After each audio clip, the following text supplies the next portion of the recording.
thing back up again.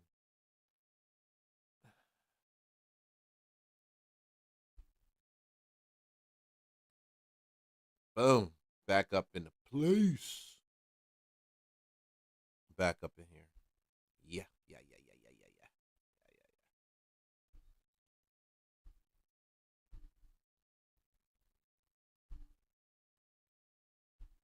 Went out and came back. Boom. Okay, so it looks like we back. We good.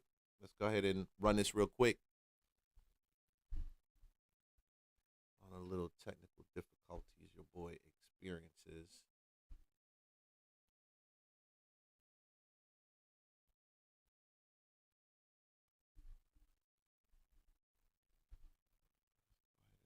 Go ahead and jump in here.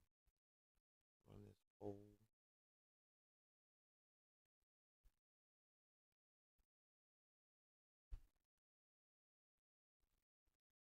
All right. We got this.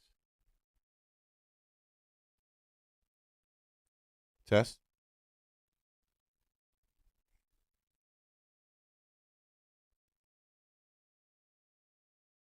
All right.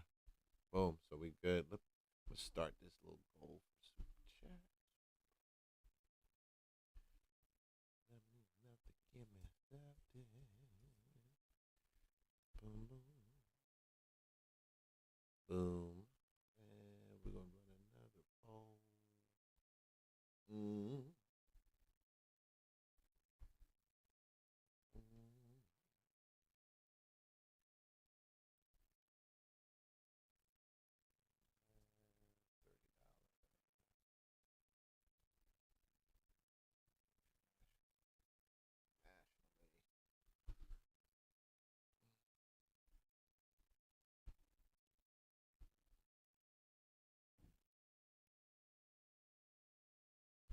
This one.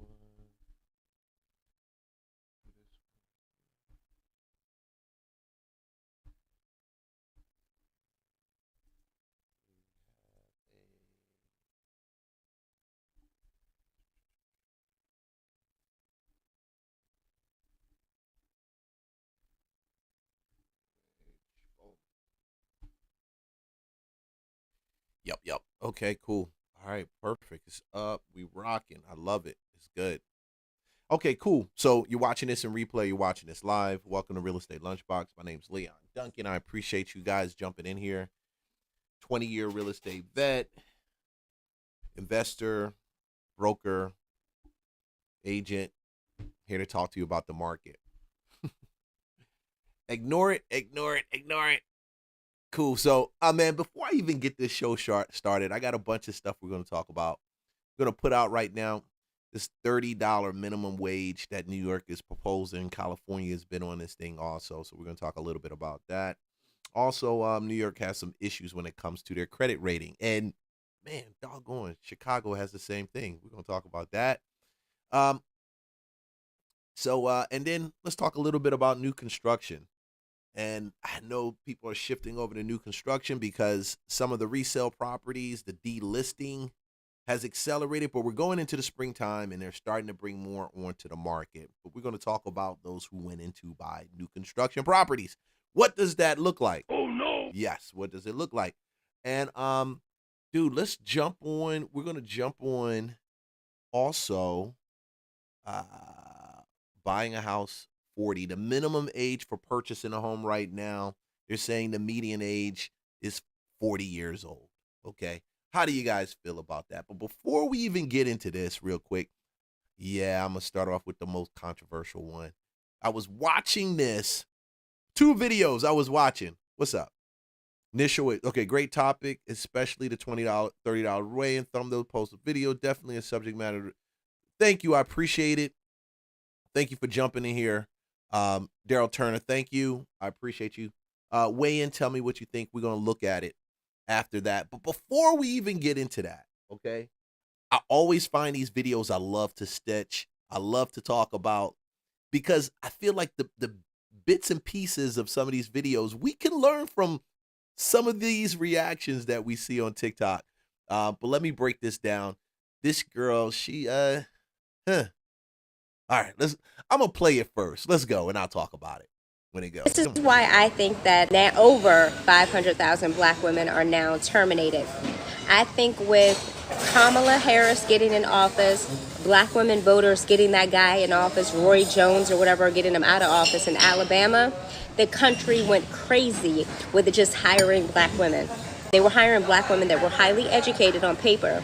They were not hiring black women that had the soft skills, leadership, knowing how to get along, know how to deal with conflict in the workplace. They were hiring a lot of black women that were making the fucking workplace for everybody, black women, white people, hell, and now those women are being fired.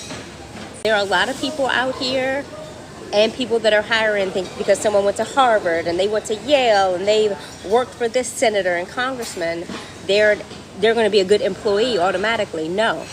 There are a lot of people out here that went to Strayer, ITT Tech, ICDC College. They're better employees. They have soft skills. They know how to get along. Schools don't mean shit. Not only do you have to know how to be a good employee, it's important to know how to be a good coworker. You cannot make life hell for your team. All right, I'm gonna stop her right there, because she's cooking. She cooking. I can't talk about $30 minimum wage without talking about soft skills. Soft skills to me are the skills that we frown down on, and we think that, well, we may not frown on, but we don't consider enough. Because think about it. You spend 4 years getting a degree, or you spend 2.5 years, 3 years getting whatever skills you got, and you don't have the soft skills when you get into corporate work environment. So the question becomes now, for some black women, and this is also for black men, because I've seen it for black men also. I used to run a sales team that had multiple black men on there, one or two white guys on there, but for a majority, it was black men. The soft skills, virtually non-existent. Black females, when I've worked in environments with them, I would say 50-50. I've seen some really great black females who ran tiers as far as being managers of divisions, things like that. Great skills. But I would say 50-50. Let me change that. It was probably more like 30-70. 30% of them had really good soft skills. 70% didn't. It wasn't that they weren't good at the job, but when it came to communicating with people that didn't look like them, out the window. It just was so cringe in some situations. I'm like, damn. When we talk about 30, part of this video, I'm just sketching this, but the larger part of this, when we talk about $30 minimum wages, we got to talk about the missing skills that people have. A lot of people miss soft skills, but they want the money, the income, but they can't be nice to people. And I see that for whatever reason with black women, and I don't want to attack black women, because some of y'all say, stop attacking black women. I love my black sisters. Trust me. I only see black thighs in my eye. Oh, no. Okay? Let's be for real. Love my black women. But I'm going to tell you at the same time, I can't lie to you. Somebody got to tell you the truth. When you don't have these soft skills and you think that your 4-year degree will carry you, you run into a world of hurt, because you discover that these soft skills is not the white man, it's not the other black man, it's not the system, it's not the corporate. These soft skills help you to navigate when you run into people that don't think the way you think, don't feel the way you feel. They may not even like you, but it's some type of finesse of being able to just give them the Heisman and say, oh, yeah, okay, and play with them. But you can't do that when you have soft skills. Your emotions are too inflamed. I don't know what to even call it. It's just too revved up. It's just too out of control. She's nailing it. You have to know how to be a good employee, and you have to know how to be a good coworker. Nobody wants to come to work. You spend 40 hours a week at work, sometimes more. Nobody wants to come to work each time it's a conflict. I'm an educated black woman, a black woman this. Nobody wants to hear that where they spend 40 hours a week. You have to know how to get along. Sometimes people consciously and unconsciously are going to say shit that may offend you. Sometimes there are grown people that just don't know better that what they said was racist. But how do you respond to it? Conflict is going to happen in the workplace. I'm not excusing it. But do you know how to tactfully respond in the workplace when there's conflict? I would actually say knowing how to be a good coworker is more important than knowing how to be a good employee. I'm not against black women. I'm against black women thinking that education from the same racist as white institutions makes them better or qualified for anything. Okay, I don't share the same appointment. I don't share the same, opinion. Racist ass institutions, because they could have went to a HBCU, and depending on the HBCU you go to, it could be racist too. But still, at the end of the day, we cannot say that these soft skills aren't the key. Networking, corporate networking. Some of y'all work in corporate America. Soft skills the key. You got to network with someone. They don't need to feel as if you are attacking them every time you speak to them. And at the same time, you don't need to let your emotions rule the conversation. Soft skills, they build networks. They connect with people that don't necessarily look like you. So when you sit back and argue about a lower income for a specific group of people, black women, black men, however it is, I sit back and say, okay, let's assess what we do. Because every environment is different. Yes, we do have some racists behind corporate environments that don't benefit black people being in, no doubt at all. But soft skills help you to navigate some places you end up in where the people may not like you, especially at the beginning. They may feel a little bit funny, like, man, they hired her. Why should we hire her? Why should we work with her?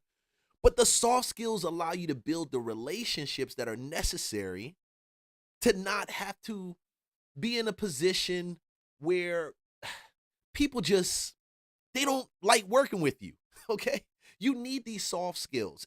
I feel like you need some of these soft skills more than you need hard skills, because I can learn how to do certain things. When you go to college, you come out, you go to corporate America, you may learn marketing, for example. I had a cousin, she learned marketing. Do you think when she started learning marketing 4 years ago, marketing is still the same now? Hell no. Hell no. Marketing has adjusted and it's pivoted up, especially since AI. 4 years ago, she started learning marketing. She didn't know. Anybody can learn these things. But bam, let me tell you, if you have the intellectual ability to get your 4-year degree, you've got the fortitude to finish the degree, learn the soft skills that complement the degree. Learn those soft skills. People beat you out because they just like being around them and opposed to you. That's the truth. I like it when people say, "Thank you, ma'am. Thank you, sir." When me and my wife are out there, "Thank you, man. Thank you, sir." We appreciate it. They open the door. They serve with a certain level of whatever it may be. Or even, let's say, if I'm getting some documents from another company in real estate, however it is, I love going into attorneys' offices where the admin person and the people running the office, they have stellar soft skills. Like, hey, yo, Mr. Duncan, thank you very much. They make you feel warm and fuzzy, and not everybody wants to come in with an attitude and then have to deal with somebody with an attitude. You got me here already. I'm not supposed to be here. Then we got to deal with the attitude situation. Then we got to deal with that. If we're going to push and say, hey, we need to have a higher income for this, like higher wages, we need to have higher wages. Let's not just talk about having higher wages. Let's talk about having the skills, the soft skills that make employers feel like, damn, we took it up took the wages up to $30 or $25, and man, we should have did this a long time ago. You see the way they responded, and also, do you need money to have you act like that? I'm the believer that when they hire me to do a job and I come in and it's more stressful than what it looked like at the beginning, I probably need to just do the job. And as I do it, decide if I want to continue doing it. But everybody that I interact with in the public doesn't need to feel my emotions about the issues that may be going on in a job. These are all little pieces of soft skills, man. I love those things. I love to do that. I love to advocate for people and give people more money, whether we're dealing with real estate deals or whatever it may be, that make me just feel like I'm giving my money and I'm getting everything that I expect in return just through this one person that when I walk in a room and we interact, I mean, just their skills in handling me, their manners, their critical thinking, all these things benefit the employer and they benefit you. They benefit you. A lot of people want to be self-employed. They want to be entrepreneurs. Being an entrepreneur, I'm going to tell you, sometimes that soft skill, it will get you places that the hard skills, just because you know a certain thing, just because you got a degree or you can evaluate this pretty well or that you got a good hunch about this, the soft skills keep people wanting to be around you. They do. We're not in a soft skills service economy of the 90s or the hard skill of the Industrial Revolution. Before that, we need to scale up the educational system for today. We need STEM. What's that? Liberal arts, okay? Home economics and the labor trades to be taught in school today. I agree. Not to leave it up to physical education teachers, athletic arts, competitive sports, last but not least. Yeah, that's true. That's true. We aren't. I think in the 90s, we joke about it when you see those 90s babies, those 80s also shows, whether you look at, name one of them? Stranger Things. And they walk into the pizza spot, they walk into the fast food place. Yes, sir, how you doing? I know right now that the cost of living is high. We know that. We all see the cost of living is high. I don't believe that it's just about requiring the employer to pay me more, but it's also about the skills that we bring to the table when we require those employers to pay us more. So are soft skills dead? Are we saying that we don't need that anymore? No. I think we need that as well as we need the STEM, as well as we need those other pieces. We need to get people off of this liberal arts push also, because most of the people I see coming out with liberal arts degree, they're not making any money. They're not making any money. And it's just true. I just see it too much. They're not making any money. You got a 4-year, but your 4-year doesn't move the needle when it comes to your income. So we got to be smarter in that. So it's not always the degree. Sometimes people just need to like you. Sometimes you just need to be a likable person. Sometimes you just don't need to be mean. Can we not just be mean and unapproachable? Because if you're unapproachable in public and I walk up to you, just a random person, and you got all this on your shoulder and I feel that energy, I wonder how your coworkers feel about you. I wonder how. I wonder how. I wonder how. Just my opinion. This is just something that was mad interesting to me. Just my opinion. Just my opinion. Okay. Shoot. Let's jump into this real quick.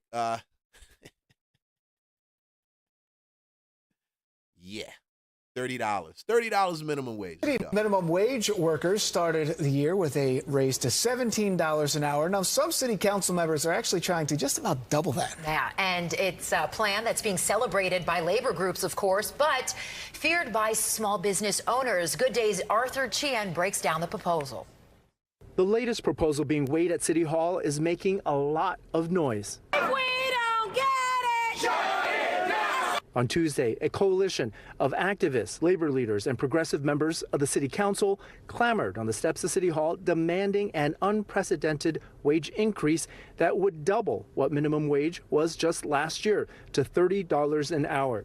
Supporters cite rising costs from inflation and how expensive it's gotten to live in the city. Joelle has been working at an Amazon facility since 2023 and even lived in a shelter. Later, I noticed that it was not just me. Associates were living in shelters just like me. 30 for Our City is the name of the bill introduced by City Council member Sandy Nurse from Brooklyn. It would raise the minimum wage to $30 an hour by the year 2030. A study from the City Comptroller's Office estimates 1/4 of the city's workforce earns minimum wage, so the increase would impact about 1 million New Yorkers. We are one of the most expensive cities on this planet. We have some of the most billionaires in a city on this planet. Okay, let me slow this down real quick. I don't believe that, and you may disagree with me, leave your comment. I'm always open to you guys' comments. I love getting it. But I don't believe that there should be a requirement to do this $30 by every company if an employee doesn't bring a certain level of value. Existing and having a job isn't the value play. It isn't a value play. Somewhere along the line, I kind of believe that, and I had to change my thinking on this too. We have to teach our children this, because I had to learn this, and my parents didn't teach me this. I got into business and I had to start learning this. We are only going to move further in our income based on the value that we bring. The value doesn't always mean a 4-year degree or even a 2-year degree. Sometimes the value can be a skill that we developed working from another employer. Now we're dealing in this situation, mostly these are fast food workers. These are people that are really just working fast food. It's supposed to be a bridge from one job to the next. But of course, people end up getting stuck in it. When I say, when you give $30 a month, $30,000 minimum wage hourly, does it push someone to actually move forward, to move up? Is it going to inspire you to move up? I don't think even a $30 minimum in New York would actually take care of the cost of living. Honestly, I don't see that. And and let's even go deeper. I think New York is going to have a worse situation, because when you force employers to pay the $30 an hour, you're going to have mom and pop shops that shut down, which this is going to probably get into it because I'm probably jumping ahead. And then you're going to have employers also who said, okay, we'll pay the $30 minimum, but we want more. I used to tell my wife, I said, whenever we get offered a sales position and it's a base salary, there's always something, and you have this extra commission that you earn. I would say there's always something. They definitely require you to be in the office more. They require more from you. They just don't give you a higher base salary working here in opposed to working there. There's something they're going to ask for in exchange. So don't think that this $30, which I think is a cool thing, I just don't think it's going to solve the issue. It's probably going to push people out of the market, push companies out of the market from action. And we need more jobs. We can't demand and require them to pay more and expect them to stay. So there has to be some type of incentive. So I keep hearing the requirement, but I never hear the incentive that they're going to get for meeting that requirement. This will be another nail in the coffin. Tom Gretsch is president and CEO of the Queens Chamber of Commerce. He says a jump to $30 an hour would be unsustainable and would hurt the city, forcing businesses, who themselves face rising costs like inflation, out of the city or out of business altogether. He also echoes the findings of a Congressional Budget Office analysis during the Biden administration that increasing the federal minimum wage would lift some families out of poverty but cause other low-wage workers to lose their jobs. We asked Gretsch for the numbers. 90% of our small businesses have 10 or fewer employees. I would say on average, they'd have to cut 40 to 50% or more just so they can pay their own bills. Currently, there is no city in this country that has a $30 per hour minimum wage. In Los Angeles, however, in 2 years, hospitality workers are going to get that for a minimum wage, but only hospitality workers. Whatever the downsides may be, the $30 minimum wage has a high-ranking ally in Mayor Mamdani. He pushed for the increase during his campaign, but now the work begins to suss out whether the idea has a future. In Queens, Arthur Chien, Good Day, New York. Yeah. Okay, shoot. Man, Daryl, thanks for throwing this in here. But should the U.S. taxpayer continue to subsidize low-wage workers across the North America with food stamps, Section 8, and Obamacare, because the U.S. companies get away with the rest of U.S. picking up the tab? And I agree. The U.S., but we have to. I don't think you run things by penalizing and requirement. It's just like with my kids. When I require them to do things and I penalize them if they don't, yeah, I get the work out of them, but is it really passionate work? Is it work that's really going to be sustainable at that high level? I think you got to incentivize. I think you got to incentivize the U.S. companies, and you also got to incentivize the people that are going to work for them. You see, and that's the tricky part. The tricky part is capitalism can run wild if we let it run wild. But that's just like anything else. Anytime you give absolute freedom to anything to do, you say, okay, I'm free, so I can do this, I can do that, I can do that. And yeah, you can do it, but is it beneficial? So how do we incentivize employers not just to stay in that city, but to raise that to $30 an hour and to keep it at $30 an hour and not to shut down stores, around it? I believe that has to come from the city or the municipality. That has to be, because Georgia has this very interesting thing when it comes to the film industry.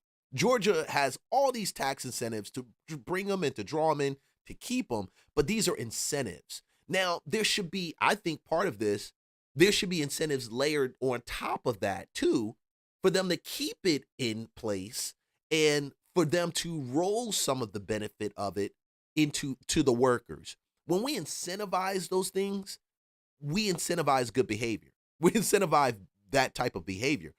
That's why when people say there's loopholes and the rich know the loopholes, those loopholes are there by the United States government to incentivize them to do that particular thing.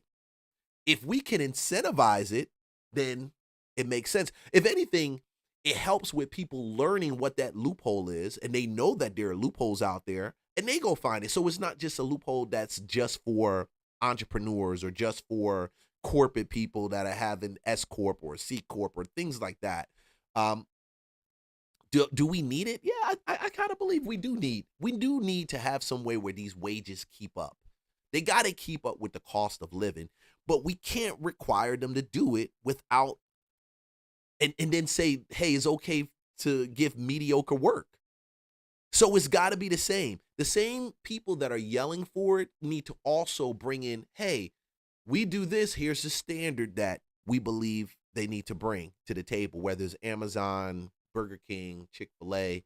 Hey, man. Millions of workers are starting the new year with a raise. Minimum wage increases took effect in 19 states yesterday, but even with these bumps in pay, higher prices continue to squeeze lower-income families across the country. Fox's Sarah Alegre live in San Diego, California, with what the changes mean. Sarah. Hey, one more thing. Daryl, thanks for that comment. One more thing I'm going to tell you. When we don't have anything to do with subsidizing low wages for workers across North America, I had a very wealthy old Jewish guy tell me this. He said, Leon, I'll give and I'll incentivize workers. I'll pay more. It's no problem. He said, because when I don't see, when it's in a position where people don't have what they need to live, then they come looking for me to actually meet their need. When he was saying that, I get it. He's talking about them breaking into houses, crime going up, theft going up, scams going up, which we already see right now in 2026. And I'm going to talk more about the scams are crazy. Everything from toll booth scams to all kinds of stuff, because the money's not there. The way to make the income is not there. So they're going to be scamming. Now, some people will scam regardless of if you give them $1 million. They still going to take that $1 million and say, how can I put that into a scam to make it 10 million? That's a fact. But at the end of the day, if you don't do that, if you don't incentivize, if you don't subsidize, because some people will never see 100,000 a year. And we got to realize that some people will never see 100. Some people will never see 70,000. As much as I want that to be a perfect world where people are making $70,000, $100,000 a year, and you have that complete utopia, some people will never see it. But they'll see the things that you have that reflect that 100,000 a year. Now you got to get a little nervous when they come looking at you for it. You got to get nervous. You got to think about that. Hi there, Christine. Yeah, when we're looking at cities like Los Angeles and San Diego, you know, we're already seeing a minimum wage near $18 an hour. But for the state as a whole, now nearly $17. Now that's double what the federal minimum wage is at just $7.25. Now I talked to economists and they tell me that this is a big benefit for a lot of workers throughout the country. But some local businesses tell me this is going to cut right into their bottom line. On the cost of sales, we sometimes have to raise the price to meet these minimum wage standards. It is more difficult, more work for the employees, so we don't have a lot of coverage, but just enough so that it's comfortable for them and for our customers, so they get their food promptly. We'd rather increase the prices than pass on to the customer and keep the standards of living for our employees. Yeah, and that debate plays out differently depending on where you live. When you break down the Daryl, I'm going to talk about that real quick. I'm going to talk about that. numbers, minimum wage is the highest in Washington and New York, where hourly pay is pushing $17 an hour. California is close behind, with the minimum wage ranging from $16.50 to $16.90. Now, this map shows just how uneven those increases are across the country. States in dark green saw pay hikes take effect yesterday. Wow. So all of these states increase minimum wages in 2026. Light increase wages on January 1st. So dark green, wages increased on January 21st. Increase wages later in 2026. Florida looks like they're going up. Oregon looks like. New York, Ohio, Minnesota, Maine, right? Jersey, California. The cost of living in a lot of these places, thanks, man. I appreciate you jumping on. The cost of living in these places, they go up, man. They go up, and I get it. Living there requires more, and because living there requires more, and you know this is Florida. Florida, nobody wants to talk about this. If you have billionaires and millionaires moving to Florida, you got a lot of people, old folks, and I used to live in Florida, moving to Florida. I can understand why Florida's minimum wage would go up. I definitely do understand. But the money is there. So we got to keep the money there for the wages to actually make sense. And it just can't be wages just for wages. It has to be a quality of service that's required and given. And I agree with you. Daryl says something that's very interesting. The U.S. Low-wage workers need incentives that earned income credit and tax return that will be going by instead of over, more and above. Okay, I get that, Daryl. That earned income credit and tax return credit. I agree. We need to do something like give them interest on tax money. I don't know why we don't do that. These are all the things that when we elect these people into office, if they truly were for the people, this is Democrat and Republican. Slow down. I said I'm not going to get into politics. Oh, no. Not deep. But you see how this interlaps. You see how it overlaps. We talk about income. We got to go into politics because that's part of the culture. These people that we put into office, these are the real life things that we need to address. Holding the companies accountable, but not in a penalty. We'd like to hit them and penalize them. No, we need to incentivize them. I want them Yamaha to come to Georgia from California and to open up multiple factories. Hell, give me 4 or 5 Yamaha stores also. Let's hire some people down there, teach some people how to work on motorcycles and more or whatever product. Like Yamaha, they do a bunch of stuff, not just motorcycles, of course, I know. But let's teach them how to actually work in that space, whether it's working with the hands or as a trade, whatever it may be, but let's incentivize that. But as U.S. top income workers, yeah, it needs to be a lot more. Now, let me tell you why it's not. It's not more given to the U.S. low-wage worker, the earned income worker, the tax credit worker. Why you don't have a bunch of these incentives that are given to them is because it's not incentivizing that behavior. Our country is built on capitalism. Capitalism values the creation of value. That is the mechanism that pushes, or the heart that pushes capitalism. We create value. Now you have, oh, you created that. Oh, it's going to benefit people. Oh, it's going to benefit them. Let's give you value to now roll out electric autonomous cars, Elon Musk. Let's give you value to now roll out. At one time, it was that bacon, egg, and cheeseburger, right? That bacon, egg burger from the bacon, egg, and cheese sandwich in the morning. It was just a place to go to. Now everybody else jumped onto that. Oh, you got a bacon burger here. You got a bacon burger here. You got a bacon. Everybody's got a bacon burger. Okay. It's nothing special about it, but we incentivize value. And you know, the most twisted thing about this, I'm going to tell you, and I'm getting on this rant. I got a bunch of other stuff to cover. The most twisted thing is we have value. The person who wakes up in the morning, gets out of bed, even the most bummiest guy, living with his family, and he's 35 years old, he's living with his parents, he has value. He's got something that he has given to the world, or that he has in him to give to the world, that will add value to somebody. It may not be a corporation. It may be single mothers. It may be other guys that are out there, but we don't teach how to extract value out of our everyday life. Why? I know why, and that's a deeper thought.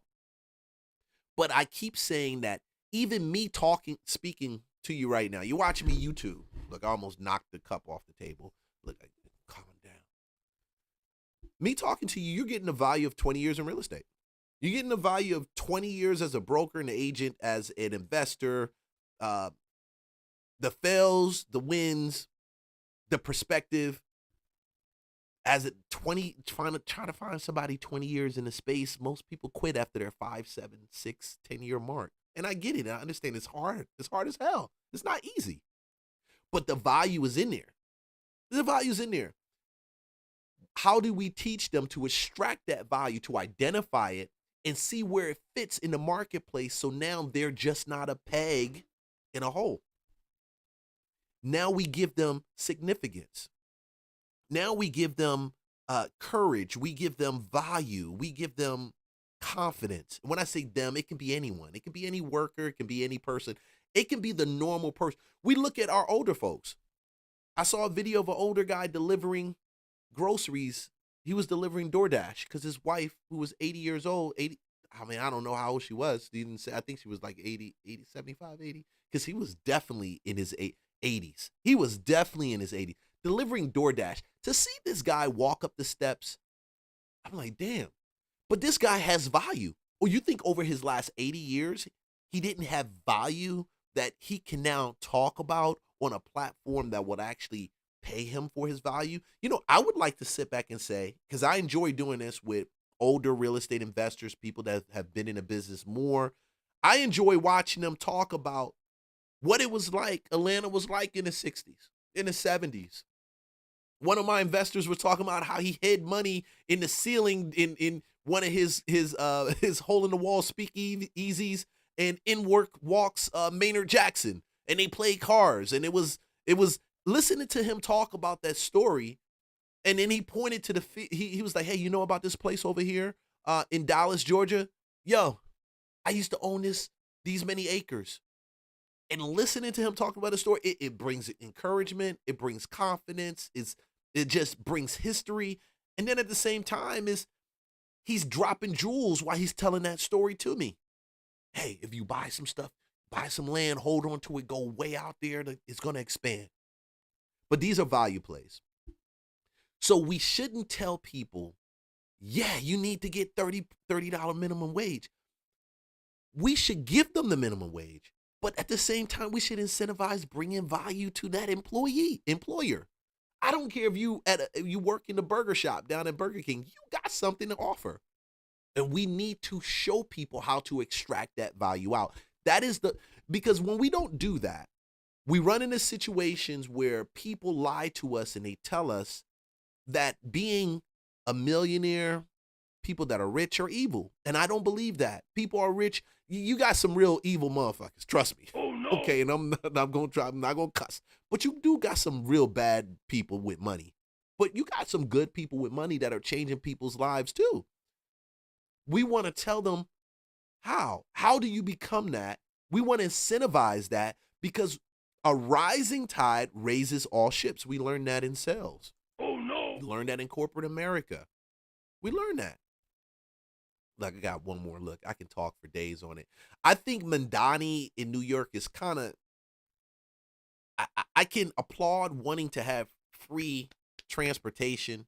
I can applaud wanting to have all these things that people in New York definitely would need. I can see that just living there every day. But you do them a disservice in not addressing the skills problem, not addressing those skills issues. And when you do that, you end up making the city worse to live in and not better. And I love New York. I've loved New York. I grew up in Philadelphia. I used to love going up there, watching, going down into Chinatown and going shopping in the district. And yeah, I used to love that stuff, man. But it makes it harder to live in the city. New York City's chief financial watchdog testified before the city council today about the financial strain New Yorkers face. The comptroller estimates the city could face a $7 billion budget deficit, and jobs, or lack of them, play a big role. Outside the single sector of healthcare, specifically home health aides, New York City's private sector employment actually declined over the past year by 38,000 jobs. So you see that. If you require them, all they do is move. All they do is move, shift, take their company to another place, move their home office. All these shifts just happen because you're requiring that from them. You're coming at them aggressively, and you want to do this and do that. We know that these companies make a ton of freaking money. We know they make a bunch of profit. We want them to keep that profit in the city. Making that requirement doesn't always keep that profit in the city. And what's worse, what pushes New York and cities like New York, whether it's Atlanta, whether it's Chicago, is having a strong real estate market in the city that collects taxes from corporations that own places, rent places. They collect that money and it benefits the city. Now, when you push them out, it's two things that's getting hit. The wages that are going down, and you're also getting hit because the city's suffering. And Chicago's doing the same thing. They're suffering. They got a lower credit score rating, okay, with Moody's. Now New York has the same thing going on. And looking ahead, the uncertainties are growing. The budget and jobs are closely connected because New York City relies heavily on taxes from workers and businesses. When hiring slows, especially in high-paying industries like finance and tech, the city collects less revenue. There are certain segments that are a little bit weaker than they had been. Accounting and finance might be one segment. Jim Essie, CEO of 10 Positions, a group of staffing agencies, says tariffs, global conflicts, and the growing role of artificial intelligence have created uncertainty in the economy. As a result, employers are holding back on hiring and workers are staying put, leaving fewer opportunities for people looking for jobs. We ran 90 jobs. We got 7,000 responses. The comptroller's report also points to another troubling trend. Young college graduates are now facing higher unemployment rates than older workers without degrees, something Essie says he's seeing firsthand. Right now, in the last 18 months, we're hearing people graduating for college can't find jobs. And the comptroller warns that if hiring continues to slow, the city could collect less tax revenue, making it even harder to close the projected $7 billion budget gap in the years ahead. So, and what happens? They turn around and tax the rich that are there in the city. The rich leaves, and it just drops more. It just drops more. Man, we are in a real strange place right now. Strange place.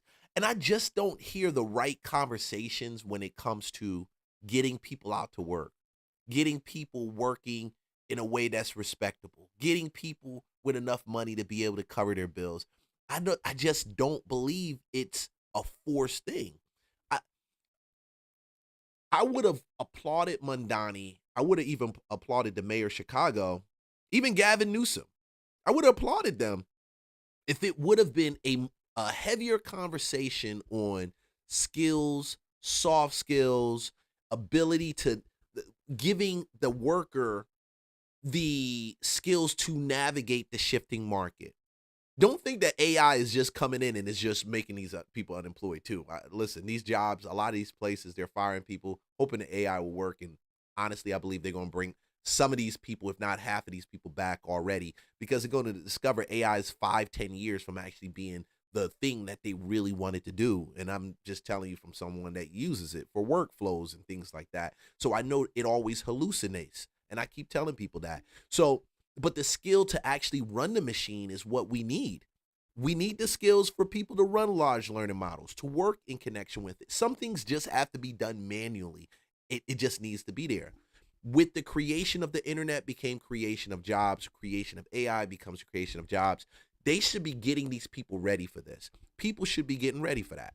We should be getting ready for it. What's going to be the most important skills? Let's let the city incentivize people taking these lever skills, and they completed this certificate. They get this. Go to employers. Hey, if we were able to supply you with 1,000 people that had this skill set, or 500 people that had this skill set, how much would that mean to you? You hire them, you get this tax cut from the city. All these different things push them and incentivize them to stay. But when you say I'm going after millionaires, the millionaires just move. Just like you say, I'll ban Bitcoin. Bitcoin just goes somewhere else and it just grows. It doesn't grow in China because China banned it.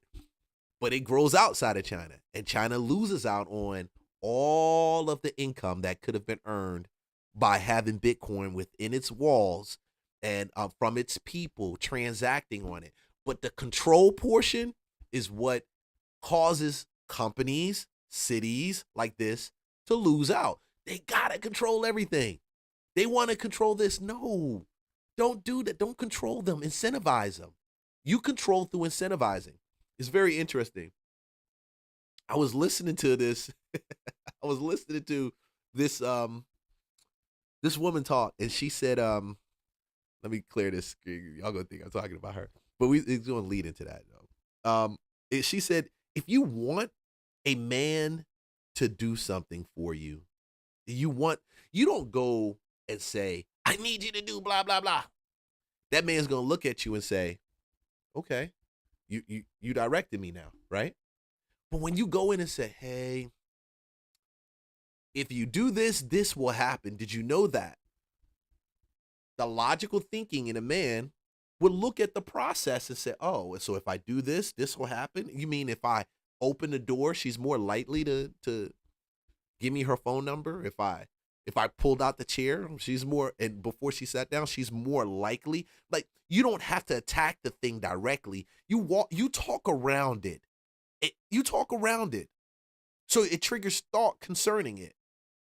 But that's a higher level of conversation. That's a higher level of emotional intelligence. And I stand by it. Our politicians aren't intelligent. They're C students. Well, let me take that back. A lot of them are A students that are too smart. And they can't really think creatively, but they get that position. Now, I'm not saying all, but there is a large amount of them. You take that the way you want to take it. Hey, like, subscribe, follow. Let's this is a cool little segue to this. Come on, let me react to this video. This is cool because I got to react to this, and then we're going to talk about some other stuff. Ladies, the quickest way to lose your man in Atlanta is to move to Atlanta with your man. If you're moving from a small town or a smaller city with your man, you're going to lose him. I know several women who have moved to Atlanta with their husbands, and they thought their relationships were like this. I'm talking about tight. And they lost their husband within the first 5 years of being here. Atlanta is different. The culture here is different. Men have never been exposed to this many beautiful women in one city, for real. Already the culture, the number of black people here is mind-blowing to other black people from other states and cities. But to see this many beautiful women and the way they are thirsty, the way they will come onto your man and throw themselves at your man's head is going to spin. He's going to start acting funny. He's going to start moving funny because he's going to be exposed to things he has never been exposed to in the little city or town that y'all are from. So do yourself a favor. Do not move to Atlanta with your man unless you want to be. Unless. I'm going to stop her real quick right there. She's not lying. I've seen couples already come to Atlanta and they end up, the wife ends up leaving the guy here because he's just smelling. He just smelling it. Smelling himself, smelling her, smelling the amount of women. We have an unusual amount of women here. More than Houston. I know you guys in Houston have a lot of women. Y'all got a lot of beautiful women. Dallas, y'all got a lot of beautiful women, beautiful people. Charlotte, y'all got some educated, beautiful women. But damn, it is different when you come to a strip culture based community. You got to realize Atlanta was made great by the Freaknik, and on the heels of the Freaknik was Magic City and some of these other strip clubs. Okay, so what brought black people, black Americans here, and non-black Americans, non-Americans too, that we're black here. This rooted culture is different. It was strange when I told someone in Florida, in Georgia, women can be completely nude and dance in a club. Go to Florida, you can't get that. They only can have their top off. Go to some of these other cities, they can't. So now you got this high level of debauchery, okay? And you think that you bring him here, he's a good, solid Christian man. My man will never do that. Listen, you better know that he got a relationship with God. He better not be talking religion. He better be living that thing, boy. I'm telling you. Oh no! Because if he's not, he gonna get caught up. He gonna get caught up. You want to be single, and ladies, I'm giving you this word of advice because I've had client after client tell me that they moved here to Atlanta with their husband and lost their husband. I even have family members and family member in-laws who have moved here with their husbands from other states and lost their husbands within the first 5 years of being here. So unless you want to be single, don't move here with your husband. I'm telling you, the culture is different. I'm not married, but I'm telling you that you will lose your husband or your man here if you bring them here and they have not been exposed to the culture that's here in Atlanta. We have a strip club culture. It's millions of beautiful black women here. Millions. A lot of y'all cities don't even have 1 million people. Oh, don't get it twisted. Some ugly ones too. I'm telling you, don't do it, ladies. I'm just trying to save your relationships, especially if y'all already have a rocky relationship. Definitely don't do it. Your relationship. I don't. Yeah. Let me let her finish this real quick. You giving your relationship a death sentence by moving to Atlanta with your man. For real. She's not lying. I've seen it happen. I even spoke to my wife about that thing happening. People we knew. See, when I was here before I even met my spouse. And when she came, she wasn't even living here. It was, I kind of brought her in. I had been here for years. So I already been through all of that. I already saw all of that. I was not having it. But when you come from one of these little podunk towns, and y'all don't like me saying that, you got to get over it. Yeah. Alabama, Mobile, some places in Mobile, some of these little small Century, Alabama, Century, Florida. I don't know where Century is, Florida, Alabama. These little places, I pass by that place when I go vacationing. You guys got to realize when you come, you're dealing with big city issues. And these women want your money, okay? If you just walk in and you just look all fine, you're a nice guy, that's great. Your skills to keep up better be up. Like, you better be able to stay in the conversation and actually have it, because she done dropped a couple clues on you because you went out to chill with your homeboys. She done dropped a couple clues on you already that she about the bread, and they don't see it coming. And don't be a good man. Don't bring him to, he'd be really a good high earning income man, you know, and your relationship's already shaky. This is not where you come to fix your relationship. Getting them away, I'm talking to you women right now, getting them away from wherever you are living at and saying we're going to do better here in Atlanta doesn't work that way. You don't change locations to do better. You change your mindset. You change your thinking to do better. You don't change your location. Change of your location, that's great. It does help, but you better be actively working on changing your thinking, reevaluating how you see yourself and how you see yourself based on the world that's around you. You better have a real good, confident self-image of yourself, or you're going to think you a superstar down here. You're going to think you a celebrity. You're going to get caught up. Yeah. It happens all the time. It happens all the time. This is just my advice. Do with it what you want. Do with it however you feel you need to do with it. You play around with it. You mess around and find out. Mess around and find out.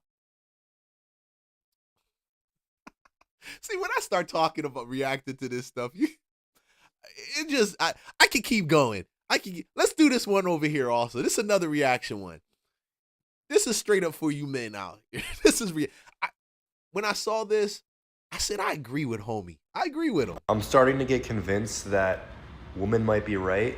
All men might actually be the same.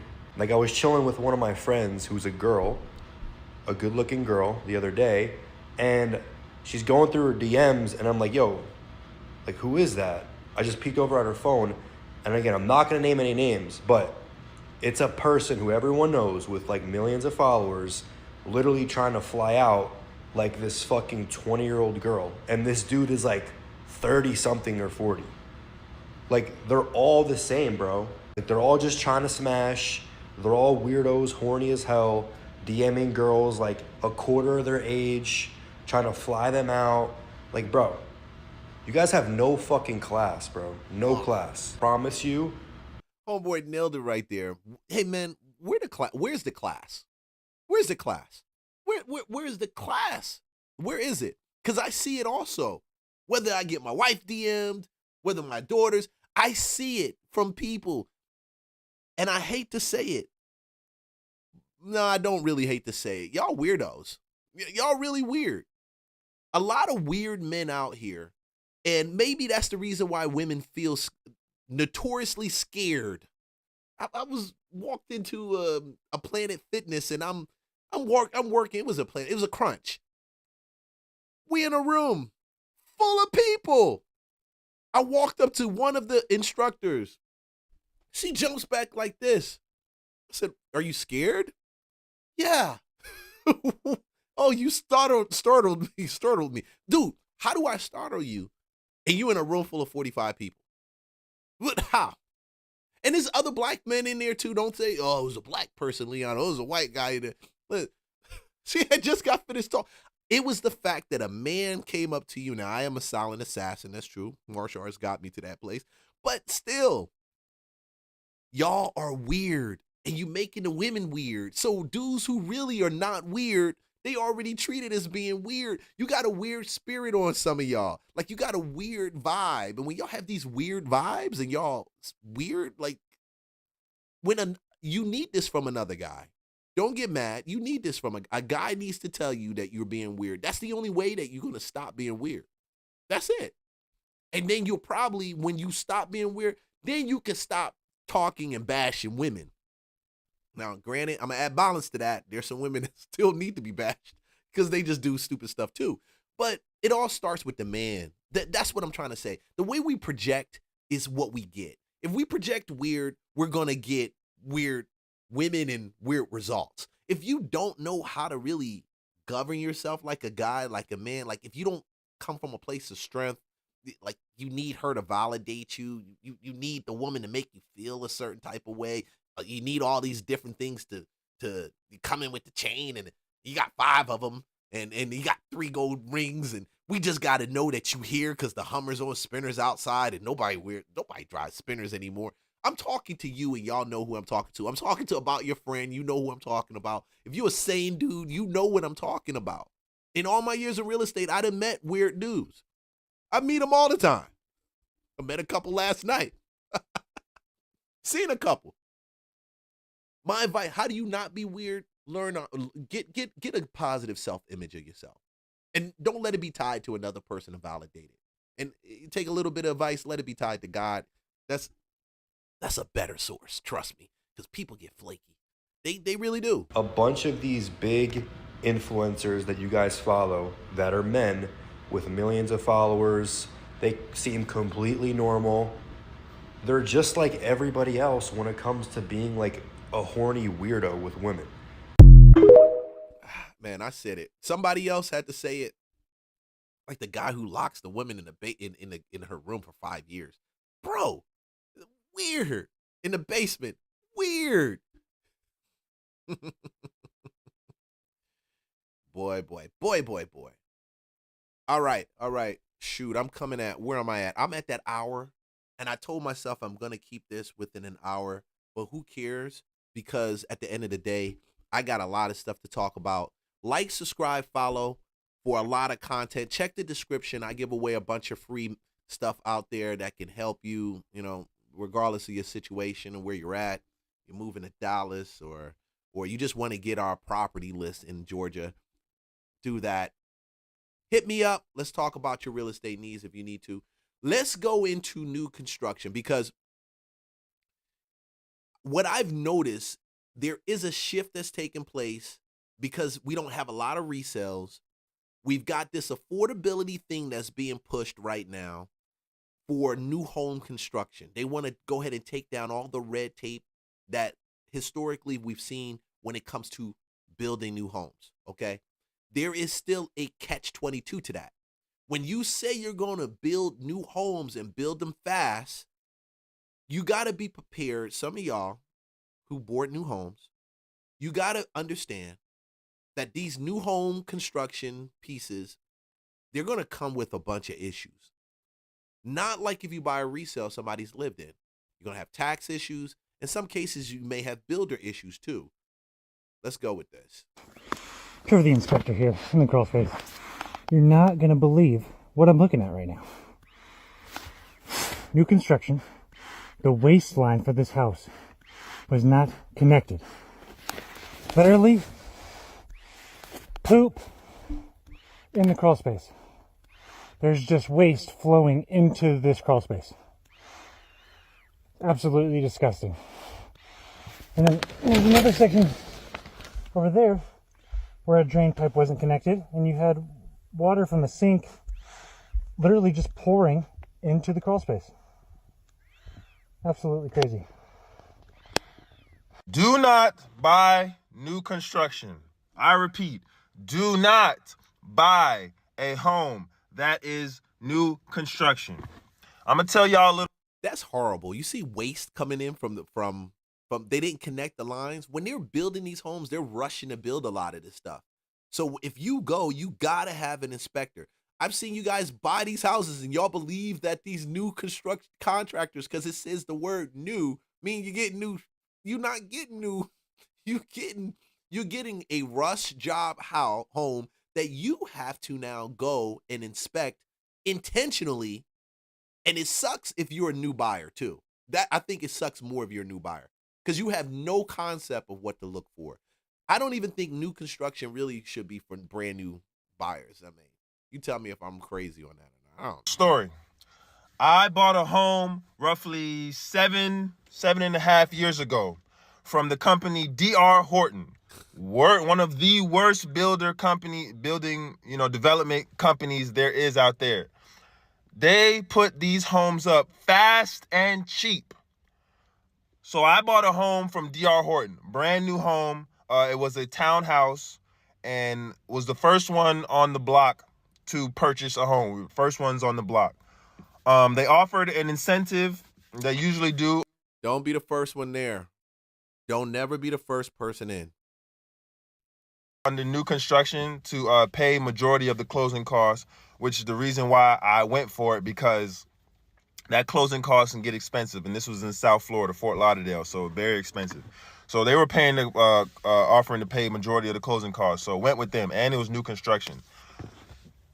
2, maybe 3 years in, house already has a major plumbing problem. We had the kitchen was right below the master bathroom. It was 2-story, obviously. townhouse. So the kitchen was right below the master bathroom. I take a shower one day, then come downstairs and almost bust my ass in the kitchen. Water everywhere. I'm like, damn, what's going on? Like, I ain't leave the sink running or nothing like that. The dishwasher ain't flooded. What's going on? The washing machine ain't flooded. What's going on? So I'm looking around, scratching my head, and then I look up. I see a huge water stain in the roof, in the ceiling. So I'm tall enough. I take my finger, poke right through it.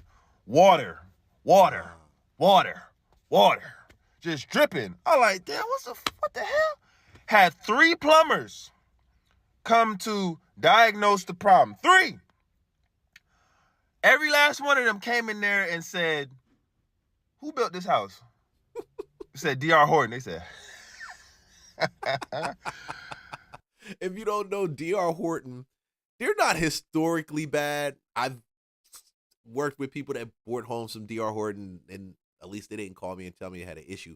But I did have a D.R. Horton client one time. We're closing on a house. This is my earlier year in real estate when I first got started.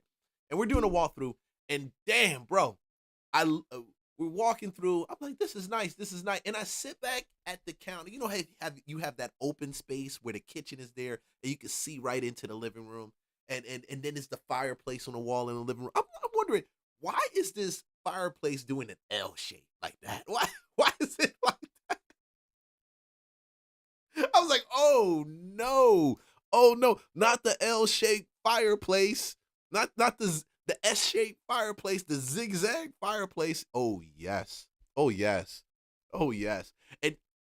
you better have a realtor that cares about you too, because they will straight up look at it and be like, oh, huh? Yeah, we can just have them fix that. No, we got bigger problems. We got bigger problems. If they doing S-shaped fireplaces, they probably doing sewer drainages that don't drain. I'm just telling you. They said, let me show you something. The first one said, let me show you something. He said, you see these pipes right here? Put the little flashlight. See these pipes right here? Terrible. All this material, cheap. He said, you would have had to redo all this sooner or later. I said, okay. Thank you, sir. Next one. The next one had worked on a couple houses in the neighborhood, and as soon as he came in the house and he looked at the hole in that kitchen, he said, I don't even need to go up there. He said, I already know what the problem is. I said, what you mean? He said, your neighbors I've done 3 houses. They all had the same problem. Oh, damn. Third one come in. The reason why I get the third one is because it's my dad's guy that he uses. So I was like, I should just use him from the jump. But he come in there, he put the little flashlight. He said, yep, these pipes is trash, and I already know what the problem is. Do not buy new construction. They are putting these houses up fast and cheap. You're looking, especially if it's your first home, you're going to look at it and see a nice home. Oh, 3-bedroom, 3-bath, 2-car garage, nice yard space. Oh my God, look at the neighborhood, honey. Let's get it. And you're going to get in that house, and you will start having major structural problems, plumbing problems, roofing problems, all that. Septic tank problems. You're going to start having all these problems. They are putting these houses up fast and cheap. Fast and cheap is the name of the game. Yep. So because you got to think of it, they got to do it fast and cheap because we got a housing shortage, right? And if we have a housing shortage, all that means is that they got to build more houses and they got to build it fast.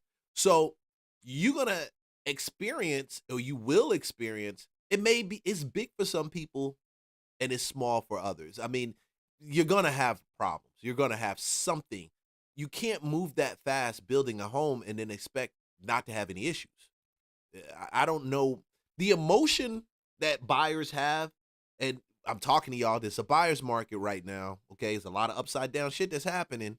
The emotions that you guys have, y'all see the product, oh, I want to live here for the next 5-10 years. Better get that inspector. I want to explain to me how these new construction builders steer you to use their preferred lenders is not predatory. So I have a friend of mine whose brother is in the process of buying a new construction home out here in Georgia. And I met up with him last week, and he told me that he was going through something crazy throughout his process and that he wanted to reach out to me for advice about what next steps that he should take. And of course, I told him he could. So he gave me a call and he broke down the whole situation to me.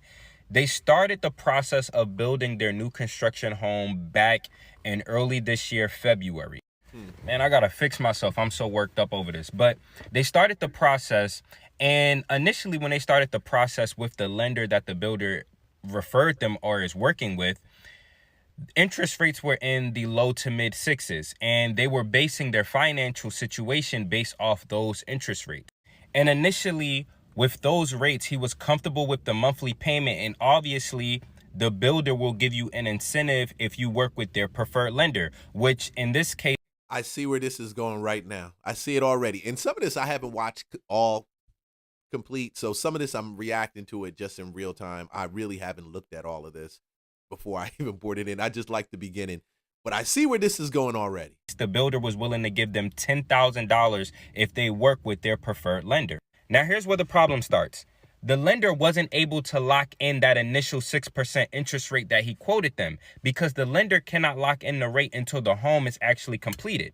So now we're in late October, early November, and the home is finally completed. But the problem is interest rates have changed, and by a lot. So now they're quoting him a rate in the mid to high sevens. And obviously his payment has jumped up astronomically, and he wasn't prepared for that. So he came to me and asked me, was there any other options that he could do or take advantage of in order to get that interest rate down in order to be at a more manageable monthly payment?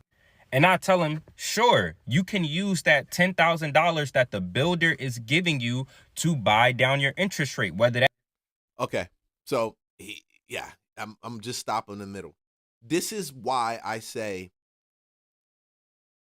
new construction can be great and it can be horrible at the same time. Horrible because he nailed it. I've seen this situation firsthand and got a phone call and another agent asking me what I thought, how can they navigate this, what happens. And it's nothing too much you can do. Or you could end up losing your earnest money.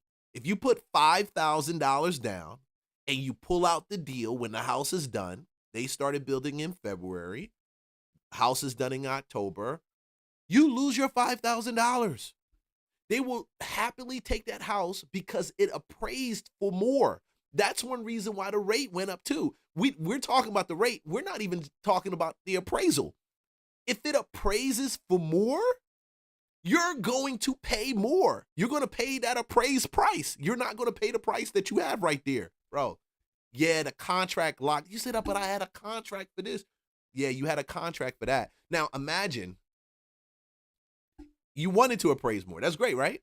Imagine if it appraises for less. And you got a contract now that's locked in and it's $300,000. And it appraises for $290,000. Let's back it up. Let's say it appraises for $290,000. You think they're going to adjust the price for $290,000? No. They're going to keep you at the $300,000. Your lender's going, hey, the house is only valued at $290,000, and your lender's going to loan you $290,000. And your behind's going to come out with $10,000. You're going to have to come out with that $10,000 to make it work. I've seen it. I just saw it. I just saw it probably about a year and a half ago, 2 years ago. I just saw it. That was 2 years ago. We're in 2026. Imagine how bad it's going to be now. Because you also have a softening of values that's taking place. Meaning the market was running. The market was running. Now there's a pullback. And as you have a softening, you think, man, I'm going to pay that softening amount. No, you're going to pay that new. You're going to pay that new. That be a fixed rate or a temporary buy down of the interest rate. My friend's brother proceeds to tell me that lender said that their credit score is too low in order for them to buy down the interest rate. And I'm looking at him dazed and confused like, what? Like, that does not make any sense. So I told my friend's brother, go ahead and send me that loan estimate. And I'm about to show you guys exactly what I was looking at. And y'all tell me in the comments if y'all could see exactly why that lender told them that they couldn't use that $10,000 that they were getting from the seller to buy down the interest rate. So pause this loan estimate and tell me if you can see it. Tell me if you could see exactly why the lender said they couldn't use that $10,000 to buy down their interest rate, because that money was going towards something else on here. Have you figured it out yet? If you haven't, it's okay. I'll show you. The lender is charging them almost $13,000 in origination fees alone. Wow. So there's no way that you can use that $10,000 in seller's credit towards buying down your interest rate. Why? Because all of it is going right back to the lender. And what makes matters a little bit worse, when reviewing this loan estimate, I realized my friend's brother put down a deposit of $15,000. Ooh.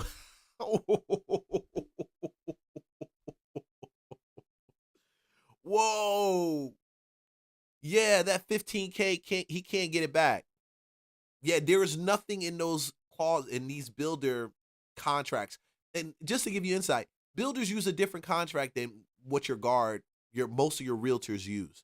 Realtors have a contract made by their national board that they use, the realtor ones. They take you into this place and the builders got their own contract and is tailored for the builder, not for you.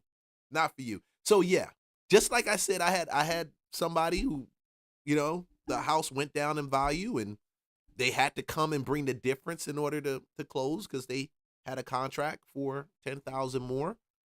If they pulled out, they would have lost. Same thing with this. He pulls out. Money gone. Y'all need to stop playing.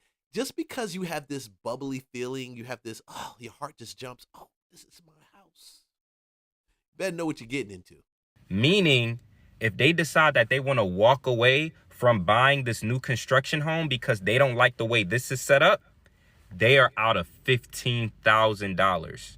So I proceeded to go ahead and run the numbers for him myself. I have him do an application, pull his credit, collect all documentation, and realize that I could give him a better interest rate, charge him a fraction of the amount that they're charging him in origination fees so that he could buy down his interest rate by 2% of his qualifying rate for the first year and 1% from his qualifying rate for the second year for a temporary buy down if the seller is still willing to give him that $10,000.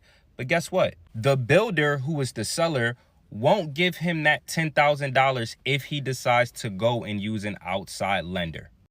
This is a monopoly, is a scam. It's a hustle. And I'm surprised they haven't, they talk about all this other stuff. They come at realtors, they say, hey, buyers now, agents have to now negotiate the commission. They don't talk nothing about the builders. And I don't think they will. You know why? Because when you have a home shortage, the only way you can bring it up is to incentivize builders to build, because a lot of these builders are sitting on some of the largest land portfolios in the country. Incentivize the builders to build, have it where they can cut red tape. And this is the other thing that makes it nervous to me. When they got to cut through the red tape, they said, we got to cut through all these red tape so we can get more people building. The quality of the product goes down. And now things like this can happen every day because, we're trying to get them to build, right? We're trying to get them to build more, faster, and harder. Good morning, everyone. It is your girl, Davion. I am back again as promised. I told you all that I would deliver and over-deliver and let you all know everything that I'm going through when it comes down to my home, the full timeline with text communication, email communication, videos, and pictures of the discrepancies that I have been discovering in my home. So I will also like to fix a few things, okay? And update the dates, okay? Like, so pretty much correct the dates and communication discrepancies, because I noticed that I stated June is when all of this shit started happening. It is not, okay? So if this is your first time here, my name is Davion. I purchased a newly built home April 4, 2023. I went to closing. I was the first owner. This home was built from the ground up. I did not have it built. I was the first owner, okay, that stayed in that home. So after viewing my text messages, I was like, hold up, girl. Hold up. This shit didn't start in June. Let me let y'all know when this started, okay? So backtracking. Let's get to the like story. I said, the surveyor coming out and mapping my yard, okay, for my gate, which is small, so I didn't think anything of it. I wasn't too much worried about that. I was like, okay. The builders and the listing agent, which is Linda Nguyen, okay, and her husband, Con Lu, they were stating that the surveyor had previously came out, measured the yard, it's already mapped out. Then she said that she would pay the surveyor to come back out. I don't know who mapped that yard, but it wasn't a surveyor. So later on in this story, I'll tell you about how I discovered that challenge, okay? So April 6th, I reach out to my my realtor, and I was like, you know, the gas line isn't working. And he's like, what? I'm like, the gas isn't working, the water isn't getting hot. I had no hot water. Okay, so apparently they did not fully hook up my hot water heater. My hot water heater is gas, but it's also electric. So if it's not properly installed, I can't take a hot shower. What's worse is if they didn't just make the connection, I don't think she even knows that, and it's gas, you could be letting carbon monoxide fumes into the house, like gas fumes in the house. Damn. So I'll include that communication also. So I was like, the hot water heater isn't set up to use. I found out why the hot water heater isn't set up, you know. Like, I had to take a cold shower for work that morning. So by the time I discovered what the challenges were was 7:59 p.m. This was something I discovered on my own. So in the midst of all of this, my realtor reached out to Linda Nguyen and advocated for me via email. And then in turn, Linda Nguyen sent an email to, I'm assuming, someone that's the plumber who was to come out and fix my gas hookup so that I can have hot water. She forwarded an email. Let me see. She's not getting to the point fast enough for me. So another thing you got to be careful for when you deal with this new construction situation. Think of it. I keep saying don't be the first one in. When you're the first one in, you just literally get whatever comes after that. You haven't had a chance to see the community develop and find out who the people are, the type of people that are even moving in that community. And what's worse than that, you're going to get a tax bill, and it's going to be based on an estimate of homes that are around you. Dude, the tax assessment hasn't been done on that house. They're only gauging it based on similar properties that's not in that subdivision. They may be the next one over, might be across the street. That doesn't mean that tax bill is going to stay the same way. More than likely, 9 times out of 10, it's going to be higher. And it's going to catch you. It's going to catch you fast, and it's going to catch you hard. That's why you never want to be the first one in. You just don't want to be that one that's there. But I don't think people talk enough about it. Nobody says it. Hey, you get your emotions all revved up, and most of the time the realtors are so ignorant, they just want to check. Realtors will get a bonus from the builder to bring you there. And I've gotten paid bonuses also. But I tell you, I make them jokers do the inspection. It's good to get me all caught up with the bonus, but I don't want to get the phone call at the end of the day when what you built, they don't like it because you skip corners or they getting a high bill and you didn't tell them it at the beginning. This is the problem. This is the caveat we face. I kind of like dealing with more fix and flips. You know, I prefer at least you're going to sit down across from someone that actually did a rehab, and if you get them to give you the contractor's information, at least you'll be able to validate if it's a good contractor. You know, man, I'm about to be out of this thing.